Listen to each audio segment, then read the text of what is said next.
គ្រូសាលីគ្មានសិទ្ធទេឯងខ្ញុំដឹង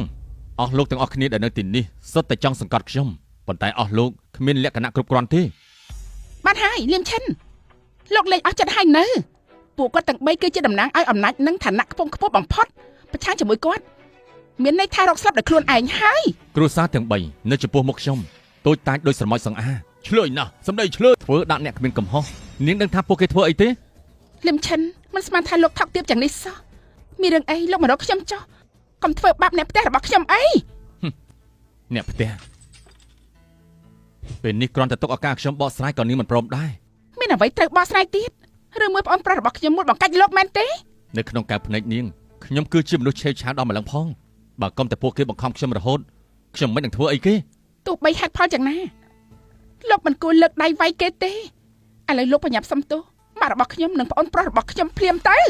អ្នកដែលគួរសុំទោសនោះគឺពួកគេមិនមែនខ្ញុំទេប្រហើនវាយគេហើយនៅមានហេតុផលទៀតចាំជាគ្មានច្បាប់ទម្លាប់មែនលឹមឈិន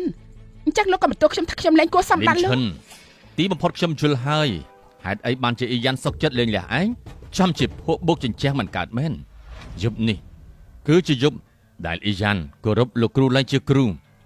ងបន្លំលិខិតអញ្ជើញលួចចូលមកនេះជាកំហុសដ៏ធ្ងន់ណាស់ហើយអ៊ីយ៉ានឲ្យឯងសុំទោសគឺចង់ទុកផ្លូវឯងរស់ឯងបែរជាមិនដឹងល្អអាក្រក់សោះផ្លូវរស់ខ្ញុំមិនត្រូវការឲ្យនាងទុកផ្លូវឲ្យរស់អីទេពូកែមែនឯងនេះណាពិតជាមិនដឹងស្លាប់សោះខ្ញុំមិនត្រូវការឲ្យនាងទុកផ្លូវរស់អីទេពូកែមែនឯងនេះពិតជាមិនដឹងស្លាប់សោះមិនបាច់និយាយច្រើនទេហើយនិយាយចាប់គេចេញទៅយកគេទៅញាត់គុកតែម្ដងទៅម៉ាក់នាំចាំងសឹងទៅសម្រាប់សិនចុះយ៉ាងណាឯងត្រូវទាសំណងវាមកវិញលឹមឈិនបើលោកមិនព្រមសុំទោសទេលោកត្រូវប្រញាប់ចេញពីមុខខ្ញុំទៅបើមិនអញ្ចឹងទេក៏បន្ទោសខ្ញុំគ្មានមនុស្សសញ្ចេតនាឲ្យសោះអ៊ីយ៉ាននាងសុកចិត្តជឿសម្ដីពួកគេតែម្ខាងក៏មិនព្រមស្ដាប់ខ្ញុំបកស្រាយសិនល្អអញ្ចឹងខ្ញុំគ្មានអីត្រូវនិយាយទៀតទេល្អលោកបង្ខំខ្ញុំទេអ្នកយាមឆាប់ចាប់ខ្លួនគេភ្លាមឈប់សិនអ្នកណាហ៊ានប៉ះពាល់លោកលៀម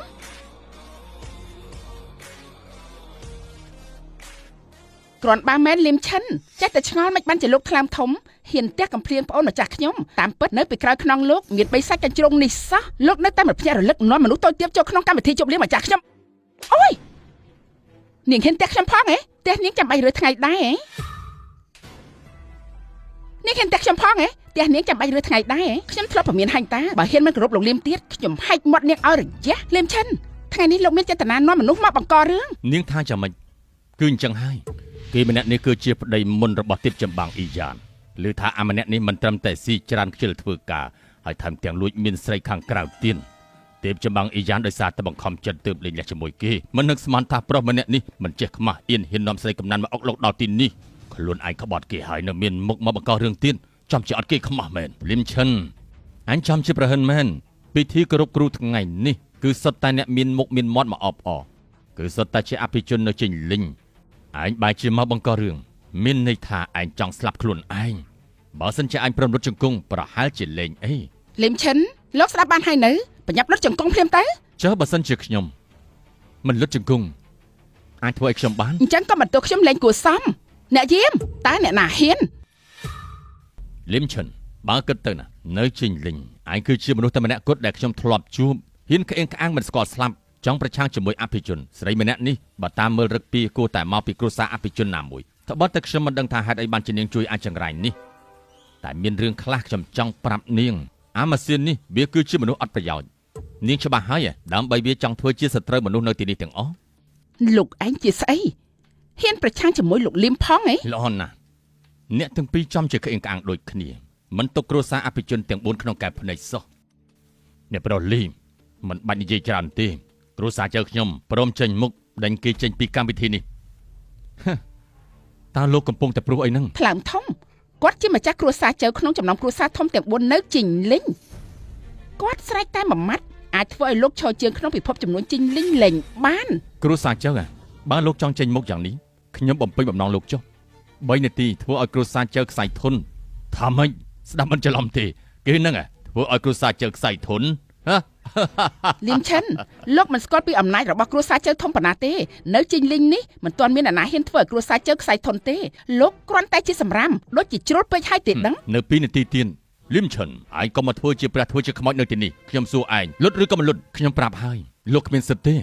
គ្រួសារជើគ្មានសិទ្ធិទេរួចជាបើសិនជាបន្ថែមគ្រួសារអូខ្ញុំមួយទៀតម្ ចាស់គ្រួសារអូក៏ចេញមកដែរលឹមឈិនលោកត្រូវតែស្លាប់គ្រួសារអូនិងគ្រួសារចៅក្នុងចំណោមគ្រួសារធំទាំង4នៅជីងលីងសង្កត់លោកក្នុងពេលតែមួយចាត់ទុកថាលោកមានសំណាងហើយ គ្មានសិទ្ធិឯងលឹមឈិនបើឯងចង់ស្លាប់ទៅហើយនោះអញ្ចឹងថែមគ្រួសារលីខ្ញុំមួយទៀតទៅចុះបើឯងចង់ស្លាប់ទៅហើយអញ្ចឹងថែមគ្រួសារលីខ្ញុំមួយទៀតគ្រួសារលីមិនខុសទេកុំថាឡើយគ្រួសារលីមានតំណែងតំណងជាមួយលោកលីខ្ញុំប្រាប់ឯងយប់នេះបុគ្គលខ្ពង់ខ្ពស់នៅវិមានស្ដេចទេពក៏អញ្ជើញមកដែរហើយគាត់ក៏ផ្ដល់កូតាសាក់លបងឲ្យខ្ញុំដោយផ្ទាល់ដែរយ៉ាកូតាសាក់លបងវិមានស្ដេចទេពគឺជាកូតាដែលទេពចម្បាំងជាច្រើនស្រមៃចង់បាន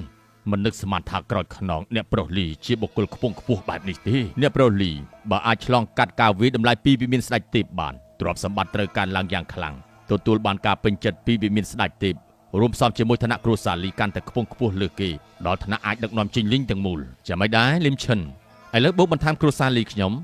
ឯងយល់ថាគ្រប់លក្ខណៈដែរទេគ្រួសារលីគ្មានសិទ្ធិទេឯងខ្ញុំដឹងអស់លោកទាំងអស់គ្នាដែលនៅទីនេះសុទ្ធតែចង់សង្កត់ខ្ញុំប៉ុន្តែអស់លោកគ្មានលក្ខណៈគ្រប់គ្រាន់ទេ បានហើយលឹមឈិនលោកលេងអស់ចិត្តហើយនៅពួកគាត់ទាំង3គឺជាតំណាងឲ្យអំណាចនិងឋានៈខ្ពង់ខ្ពស់បំផុតប្រឆាំងជាមួយគាត់មានន័យថារកស្លាប់ដោយខ្លួនឯងហើយ គ្រួសារទាំង3នៅចំពោះមុខខ្ញុំតូចតាចដោយស្រមោចសង្អាឆ្លើយណាស់សម្ដីឆ្លើយមិនទុកគ្រួសារធំទាំង3ក្នុងកែវភ្នែកថ្ងៃនេះត្រូវតែភ្នែកគេឈប់សិនយ៉ាងម៉េចខ្លាចហើយខ្ញុំចង់ថា3នាទីដល់ហើយគ្រួសារជើត្រូវតែខ្សែធន